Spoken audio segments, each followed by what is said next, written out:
Well, good morning, everyone, and good evening from Australia.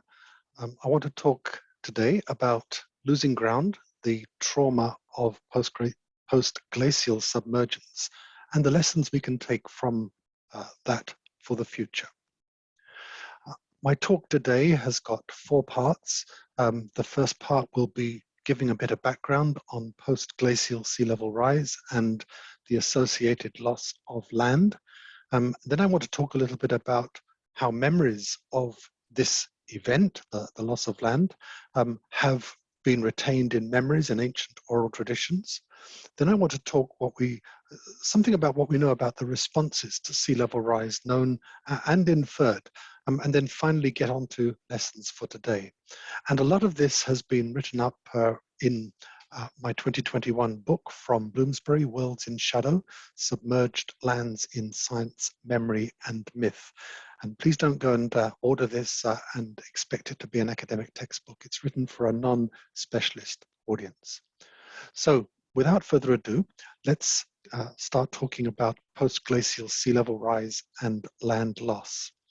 So this is how the ocean surface, on average, has changed everywhere in the world over the last 150,000 years or so.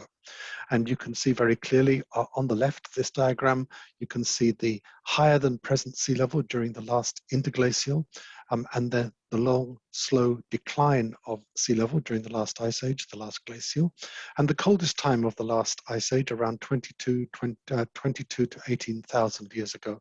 So roughly around 20,000 years ago, when the ocean surface was around 120 meters, almost 400 feet lower than it is today. And then in the aftermath of the last glacial maximum, this very, very rapid rise of sea level, post-glacial sea level rise, that drowned many land masses, but also reduced the size of many larger land masses with associated impacts on the people who were living there at the time.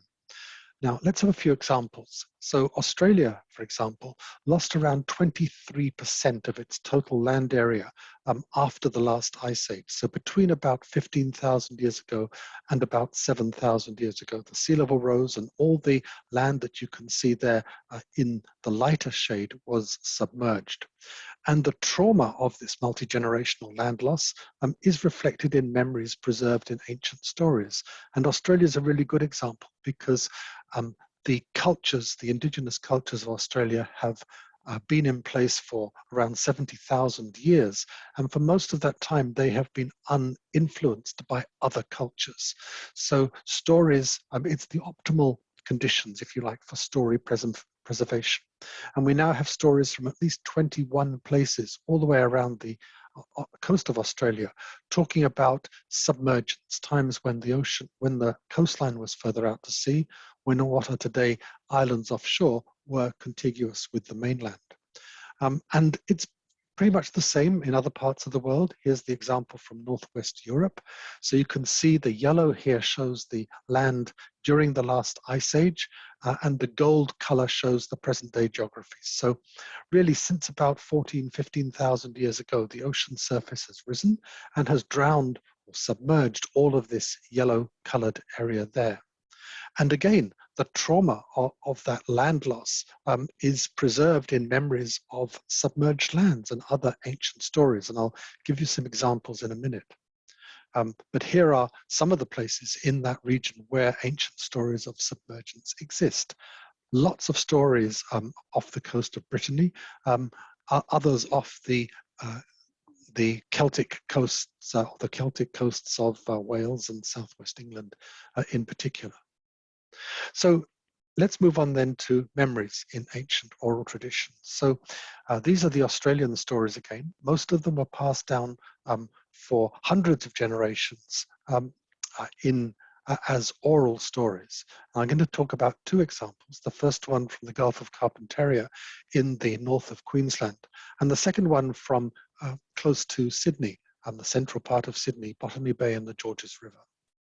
So the first story comes from the Wellsley Islands in the Gulf of Carpentaria off the north of Queensland. And here's a map of this area. You can see Mornington Island is the main island with a number of smaller islands. And there are many stories from the people of this area, the indigenous people of this area, talking about when these islands were part of the mainland. Here's one story. In the beginning, our home islands, now called the North Wellesleys, were not islands at all, but part of a peninsula running out from the mainland. And our people say that the channels were caused by Dangur, a seagull woman who dragged a big raft back and forth across the peninsula and allowed the sea in like that. Here's the other example from Australia, from a place called Bait Bay. It's all part today of the conurbation of Sydney. This is Bait Bay in New South Wales. It talks about a time when the indigenous people of the area mined ochre for face paint and other things. And in the early days, the sea was a lot further out, and people used to gather ochre out there, about 4 kilometers seaward of Gibbon Head. So here's another story talking about a time when the ocean surface was lower and people utilized land that is now underwater. Let's have a couple of examples from Northwest Europe, one from the city of Is off the coast of Brittany, and one from Lyonesse, which is a widespread story in southwest England and in the Scilly Isles offshore. Start with Is. There are many traditions about a submerged city named Is, either in the Bay de Douarnenez or the nearby Bay de Trépas. And this is the geography of the area. And the story goes that Is, which you can see in the background of this painting here, was the seat of King Gradlian. And one day his daughter, Dahut, became bewitched. And she opened the floodgates to allow the sea in at high tide. And as a result, the city of Is was inundated. So what I would argue here is that we are looking at a memory of a place which was submerged. And that memory has then got into the oral traditions and been passed down over time. A similar example is the submerged land of Lyonesse in Cornwall. And recent research that myself and a French colleague have been doing suggests that these stories relate most plausibly to the Scilly Isles, which are 30 kilometers or so off the mainland of southwest England. And this is an example of the Scillies. So here is a map of the Scilly Isles, and around 7,500 years ago, they were all joined. So the coast, the sea level was lower, almost 20 meters lower, and all the main islands that you see in the Scilly Isles today were one big island. And people were living there at the time. People were living there at the time. So there really is no problem in believing that those people became so traumatized by the rise of the sea level and the breakup of this big island, this disaggregation of the big island, that they put their experiences into stories that have been passed down over time. So let's move on to part 3 and talk about some of the ancient responses to sea level rise. And when we talk about today, when we talk about responding to sea level rise, we talk about adaptation and we talk about mitigation. Adaptation addresses the effects of sea level rise. Mitigation addresses the causes of sea level rise. And what we find in the past is that people also had adaptation and mitigation responses. Here's a good example of adaptation. This is a seawall off the coast of the Carmel coast of Israel that was built around 7,000 years ago. It was intended to stop the encroachment of the sea on the land. And some of the boulders in there were really big. So this was a major construction. And this is a reconstruction of what it looked like. You can see the seawall there and the settlement that it was protecting on the landward side. Another story comes from the the south coast of Australia, the Nullarbor coast, and this is what it looks like. 7,000 years and more ago, the ocean surface, the shoreline was much further to the right, to the south, and sea level rise had caused such stress that one day the local people poured over the escarpment, and when they reached the sea, they began piling thousands of spears to stop the encroaching water. So they built a structure that was intended to keep the ocean from washing across the land. The bundles were stacked very high and managed to contain the water at the base of the cliffs. So this then is probably a story from the time when sea level rise stabilized around about 7,000 years ago. And then we have the mitigation examples. And of course, mitigation depends on an understanding of the cause of sea level rise. And we think that the latest research on the stone lines of Karnak in Brittany suggests that they were constructed as a cognitive barrier, if you like, a spiritual response, mitigation, to stop the rise of sea level 6,500 years ago in this area. And the same thing has been inferred for stone circles and stone structures along the coast of Australia. And it's been suggested that they were part of a ritual response to try and stop the rise of sea level. So people in the past, 8,000 years ago, employed both adaptation and mitigation in the same way that we do today. And then the last part of today's talk, I want to talk about what lessons can we learn from all this for today.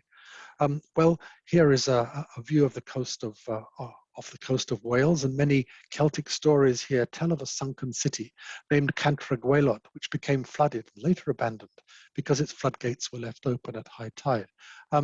And that's just the same as many other places. So what do these stories mean? What do they tell us? Well, they tell us that short-term adaptation, like building flood defenses around low-lying cities like Cantragwaelod, they are comforting. And they can sustain life in these places slightly longer than it would be otherwise. But ultimately, they're a useless response to a long-term process. And this is what we're learning today. Many climate scientists are talking today about the need for transformative or transformational adaptation rather than incremental adaptation of this kind. So that's one thing we can learn from the past. I think that we can also look to the past to see how people coped with challenges that are similar to those we face today. So we talk today about water security and food security, particularly in agricultural, rural agricultural contexts. And I think we can learn from people who've had these experiences before, rather than simply look for new solutions using new technologies to meet these challenges. And I think the third lesson we can learn is that local action is often more effective and sustainable than distantly designed, remotely designed and implemented adaptation. There's a lot of trust today in global solutions for adaptation, global adaptation. But there's no substitute really, as a lot of the science is slowly realizing, there's no substitute for local action, local people helping themselves because they understand their environment better than many. So in conclusion, this is my last slide. I've been showing this slide throughout. It shows the stone circle at Erlanek. And you can see that most of that stone circle intended to stop the rise of sea level is now underwater. So that attempt to mitigate sea level rise failed. And you could argue that COP26 in Glasgow has also failed in the sense that it doesn't seem to be effective in mitigating the immediate threats of climate change. But when we look to the past, we know that coastal people experience the same kinds of multi-generational trauma as we will probably experience in the future as a result of land loss from sea level rise. And I think we underestimate the cultural legacy of this, and we can learn from the past about how to cope with the future. Thank you very much.